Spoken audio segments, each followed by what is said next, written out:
Miranda and Joshua met in the city park at the end of May. The girl was there with her classmates, celebrating the end of the school year. Passing by, Miranda accidentally soiled Joshua with ice cream, and he drowned in her beautiful eyes and couldn't part with her any longer. Thus began their acquaintance, which quickly grew into a romantic relationship. They spent the whole summer together, and then Joshua went off to serve in the army. Miranda waited for him, wrote letters, and sent modest parcels. When the young man returned from the army, she immediately introduced him to his parents. When they realized that the daughter was seriously in love, they set her a strict condition: no marriage until graduation. But this did not stop the lovers. Joshua got a job in an appliance repair shop, and Miranda at this time diligently studied at college. All their free time the young people spent together, walking in the park and enjoying every moment next to each other. As soon as the girl graduated from college, the young couple immediately got married. Miranda's parents once again set a condition: the young people needed to live with them in their spacious house so that their future children could be raised in the fresh air. Joshua's apartment was very small. It was barely big enough for 2 people. The newlyweds agreed, and Joshua decided to rent it to have a small but additional income. After moving into his wife's parents' house, Joshua had a hard time getting used to the rules of the house. He tried several times to persuade his wife to live separately, but she refused, as she was afraid of upsetting her parents.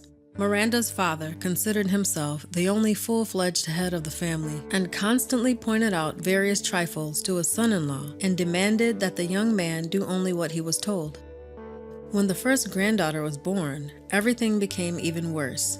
Every step of the young couple was under control, and on every occasion they heard a sea of criticism and advice on what should be done right. Finally losing peace, Joshua kept coming back to the question of separate accommodation. But Miranda refused to go against her parents' will and huddled together in cramped quarters. The couple had their second child, and his upbringing also went under full control, and with the daily admonitions of his grandparents. Suddenly, disaster came to the house. Miranda's mother became seriously ill, and she began to need increased care from her daughter. Miranda was torn between her children and sickly mother, and she had no time for Joshua. Sometimes the woman even snapped at her husband because of the wild exhaustion when he came home from work, and began to tell her what had happened during the day, or pestered her with questions. Miranda's father still would not stop, and kept pointing out his son-in-law's faults, lecturing him daily. In the end, Joshua could not stand it and left. Miranda was very devastated about parting with her beloved, but her father convinced her that they did not need such a husband and son-in-law because he had not even called her once in several months. And Miranda began to think that Joshua decided to live alone and cut them out of his life, or maybe he had already started a new family. Miranda's mother could not cope with her illness and soon passed away. Miranda's life became even more miserable, but her father took it easy. And a year later, he brought home a woman who was old enough to be his daughter and introduced her as his bride. Miranda was shocked by her father's action, especially when she found out that he was not only going to marry her, but also adopt her 2 children, 5 and 3 years old. Miranda was against it and tried to talk her father out of it, but all was to no avail, and soon he married and adopted his young wife's children. Now Miranda finally lost her peace.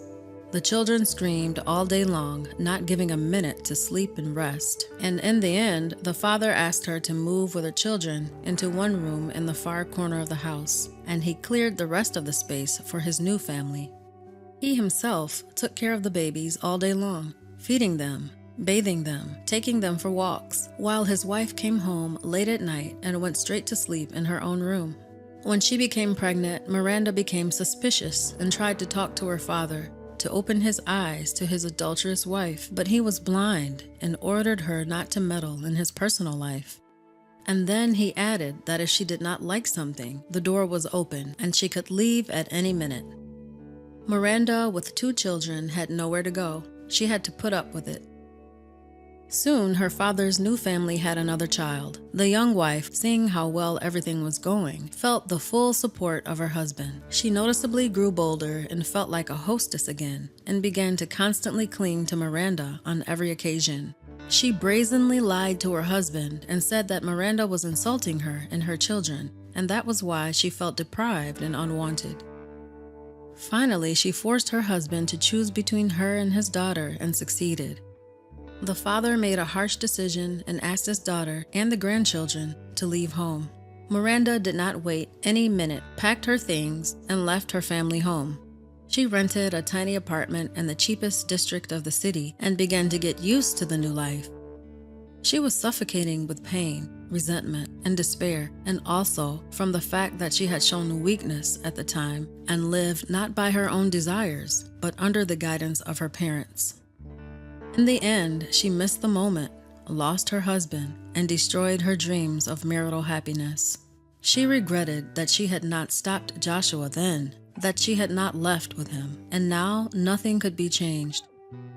She tried not to show her daughters her suffering, so she sobbed at night, curled up in her pillow, and remembered how happy she and Joshua had been before the wedding, meeting in his small but very comfortable apartment away from the supervision of her parents. Time passed in these regrets, suffering, and painful memories, and one day her eldest daughter returned from school not alone, but with a man. When Miranda looked at him, she just froze on the threshold. It was Joshua. As it turned out, after breaking up with Miranda, Joshua decided to leave everything and went to work for a few years in the north, where he dreamed of being reunited with his family. After earning enough money, he returned, bought a spacious house, equipped with everything he needed for his beloved wife and daughters. Then, after finding out where Miranda was living and where the children were studying, he finally decided to try everything from the beginning.